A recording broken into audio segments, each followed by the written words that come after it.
Hey there folks, welcome back to the Dice Odyssey. I'm Kaz, and today I'm going to be bringing to you a pre-production preview of Obelisk, a co-op tower defense game. This is by Tesselation Games. Now they've got a crowd sale. It's a little bit different than a Kickstarter, but it's kind of, I guess, got the same idea. They're doing a crowd sale from April 15th through the 22nd of this year. And in this game, you're defending the kingdom while Queen Allura, which reminds me of Willow, but Allura Dannon. Willow! Anyway, that's a side point. But yeah, Queen Allura has run off to go do her thing, and she's left you in charge of the kingdom, basically.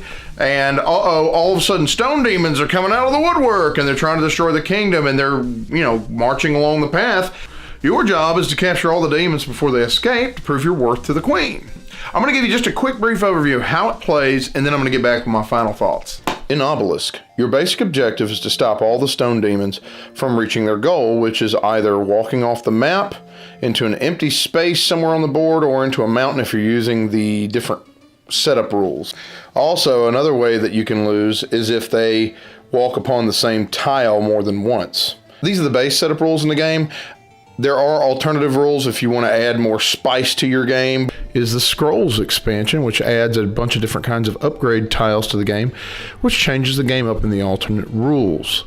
Now on the board, you're going to have multiple different kinds of landscapes that also have this die symbol on there with a negative number, which basically represents the amount of power you're losing on each obelisk when it comes to capturing demons. Now you'll have a portal where the demons will actually spawn from. You'll also have mountains in the game, and if you don't use some of the alternate rules, you'll remove those mountains and they're going to be considered dead space. Each player is going to receive setup cards that they need with actions listed on them, as well as telling you the strength and speed of each demon that moves. You'll have a quarry area where you're going to start with some resources to use to reinforce your obelisks. Now during setup, you'll also have a dark realm where your demons will spawn from and a supply where you can actually mine from. Now during the game, you'll have two different kinds of phases. You have a day phase where all players perform actions. One action that you can do is build obelisks. Now obelisks are used to capture demons, and they can be placed between several squares or even areas on the edge of the map. Another action is reinforcing. Now on your player card, it'll tell you the different kinds of resources you can take from your quarry area to reinforce an obelisk. And when you do this, you just basically reinforce it by one extra power, and you'll turn that obelisk to that appropriate side. Another action you can take is you can rotate up to 3 tiles. Now you have arrows which dictate which way that the demons will actually go when they move. In this case, you could go ahead and turn these tiles, and whenever you do that, you take the green disc off of it, showing you that it cannot be turned again this entire game. Another action you can do is you can go ahead and mine. You can pull one resource randomly from the supply and you put it into your quarry area to be used later for upgrading. During the night phase, there are several things that happen.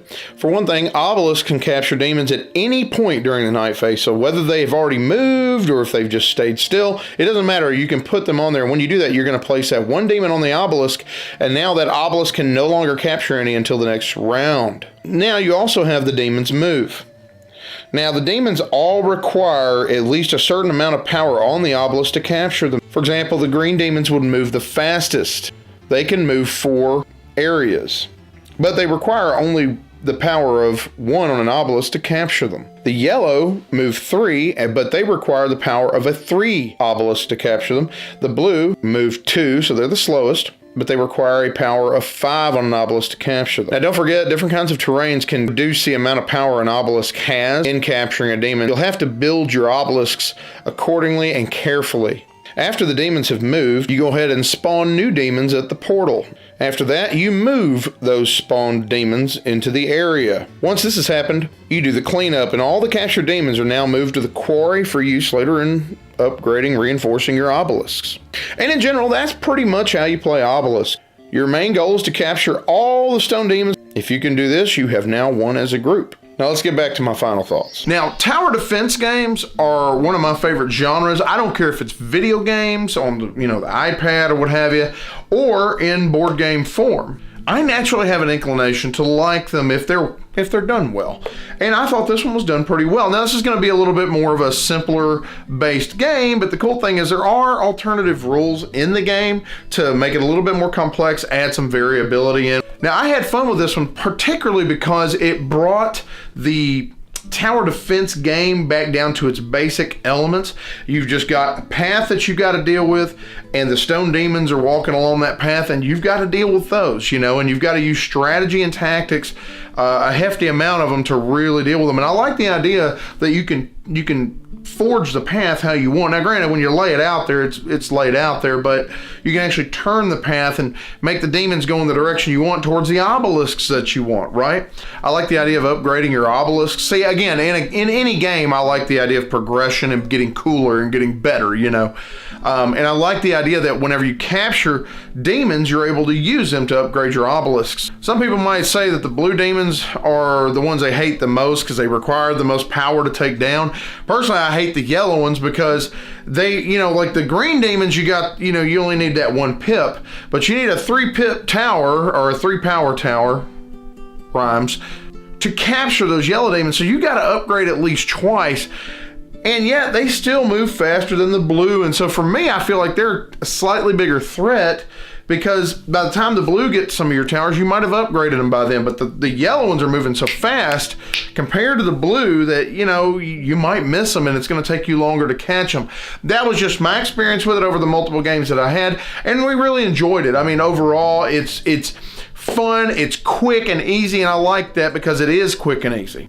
And quite frankly, I could see your kids getting into this now once they've reached a certain age, but it's really not that difficult, especially if you go with the base game. It's a very simplistic game. It's just a puzzle to fix.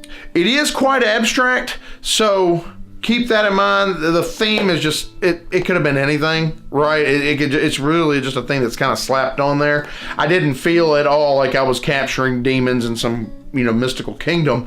One of the main selling points for me in this game, though, it might be for you, is the size of this box. This sucker is just about pocket size. I mean, with me, I could fit it in there. Yeah, it goes right into my pocket, no problems, and I could carry it around, you know, without an issue and travel with it. And I like that because it is travel sized. You can take this with you on a trip, you know, you can bust it out, have a little 30-minute game with people you just met even, you know, which would be kind of cool. Evangelize that board game hobby a little bit. So yeah, overall, I do like it. And now, if you liked anything you saw here, if you like tower defense games, I definitely recommend checking this one out. This is one I wouldn't mind having for those trips especially, or just, you know, you want to get your coworkers into a quick game of something they might even be used to, because a lot of people play tower defense games, right? This would be a good one to show them. Anyway, that's going to be all for me. Thank you so much for watching Dice Odyssey videos. Be sure to check this game out when it goes up on the crowd sale on April 15th. Anyway, you have a blessed day, and game away. This video is brought to you by Fallen Dominion Studios. Check out their website at fallendominionstudios.com.